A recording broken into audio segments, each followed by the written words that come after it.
Najib tarik balik rayuan untuk menarik balik Hakim bicara 1 MDB. Putrajaya bekas Perdana Menteri Najib Razak telah menarik balik rayuannya untuk menarik balik Hakim Colin Lawrence Sequeira daripada mempengerusikan perbicaraan 1 MDB-nya membenarkan kes itu yang masih di negeri pendakwaan diteruskan tanpa gangguan. Peguam Syafiq Abdullah memberitahu panel 3 Hakim Mahkamah Rayuan yang dipengerusikan oleh Hakim C. Rozima Ghazali bahawa beliau mempunyai arahan untuk menarik balik rayuan itu tertakluk kepada satu syarat. Kami menarik balik rayuan ini tanpa menjejaskan hak kami untuk mengambil perkara mengenai penolakan pada rayuan utama sekiranya perlu, kata Syafiq. Beliau berkata jika isu penolakan Sequeira diambil sekarang, terdapat kemungkinan pihak pendakwaan akan berhujah bahawa pihak pembelaan tidak boleh membangkitkan perkara itu semula jika kes itu dibangkitkan melalui rayuan di Mahkamah Rayuan. Jadi kami mahu mahkamah ini merekodkan pendirian kami sekiranya perlu nanti, katanya. Syafiq berkata pihak pembelaan telah memilih untuk menarik balik rayuannya sekarang kerana bekas peguam bela 1 MDB Jasmine Lu telah pun memberi keterangan pada perbicaraan itu. Beliau juga memberitahu mahkamah bahawa pegawai penyiasat Suruhanjaya Pencegahan Rasuah Malaysia Nur Aida Arifin juga telah memberi keterangan sebelum pihak pendakwaan menutup kesnya pada Mei.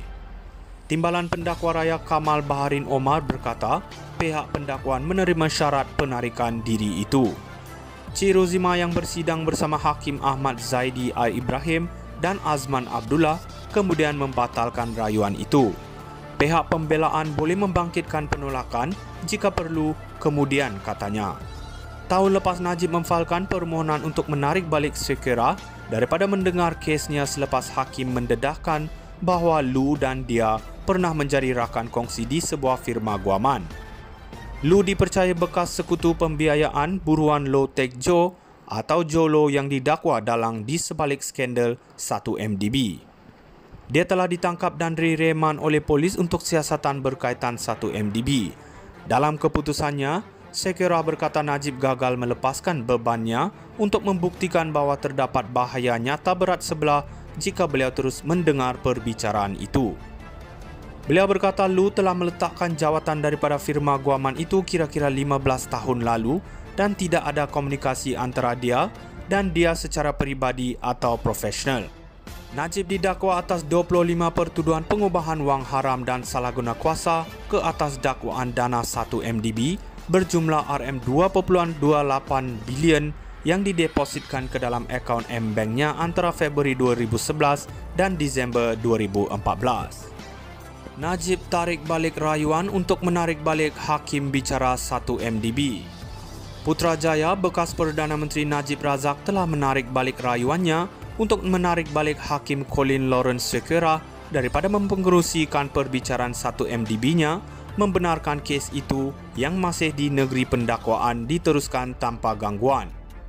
Peguam Syafiq Abdullah memberitahu panel 3 Hakim Mahkamah Rayuan yang dipengerusikan oleh Hakim C. Rozima Ghazali bahawa beliau mempunyai arahan untuk menarik balik rayuan itu tertakluk kepada satu syarat.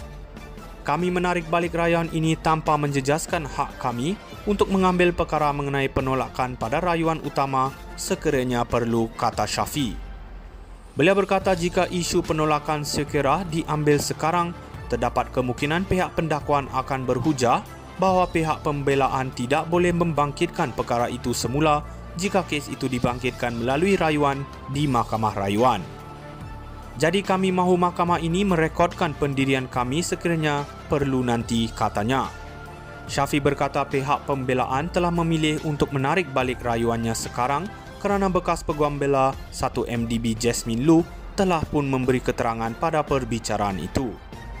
Beliau juga memberitahu mahkamah bahawa pegawai penyiasat Suruhanjaya Pencegahan Rasuah Malaysia Nur Aida Arifin juga telah memberi keterangan sebelum pihak pendakwaan menutup kesnya pada Mei. Timbalan Pendakwa Raya Kamal Baharin Omar berkata pihak pendakwaan menerima syarat penarikan diri itu. Cik Rozima yang bersidang bersama Hakim Ahmad Zaidi Al Ibrahim dan Azman Abdullah kemudian membatalkan rayuan itu. Pihak pembelaan boleh membangkitkan penolakan jika perlu kemudian, katanya.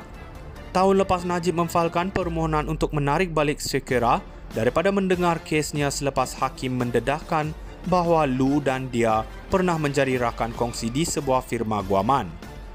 Lu dipercaya bekas sekutu pembiayaan buruan Low Tech Joe atau Joe Low yang didakwa dalang di sebalik skandal 1MDB. Dia telah ditangkap dan direman oleh polis untuk siasatan berkaitan 1MDB. Dalam keputusannya, Sekera berkata Najib gagal melepaskan bebannya untuk membuktikan bahawa terdapat bahaya nyata berat sebelah jika beliau terus mendengar perbicaraan itu. Beliau berkata Lu telah meletakkan jawatan daripada firma guaman itu kira-kira 15 tahun lalu dan tidak ada komunikasi antara dia dan dia secara peribadi atau profesional. Najib didakwa atas 25 pertuduhan pengubahan wang haram dan salah guna kuasa ke atas dakwaan dana 1MDB berjumlah RM2.28 bilion yang didepositkan ke dalam akaun M-Banknya antara Februari 2011 dan Disember 2014. Najib tarik balik rayuan untuk menarik balik Hakim Bicara 1MDB. Putrajaya bekas Perdana Menteri Najib Razak telah menarik balik rayuannya untuk menarik balik Hakim Colin Lawrence Sekera daripada mempengerusikan perbicaraan 1MDB-nya, membenarkan kes itu yang masih di negeri pendakwaan diteruskan tanpa gangguan. Peguam Syafiq Abdullah memberitahu panel 3 Hakim Mahkamah Rayuan yang dipengerusikan oleh Hakim C. Ruzima Ghazali bahawa beliau mempunyai arahan untuk menarik balik rayuan itu tertakluk kepada satu syarat. Kami menarik balik rayuan ini tanpa menjejaskan hak kami untuk mengambil perkara mengenai penolakan pada rayuan utama sekiranya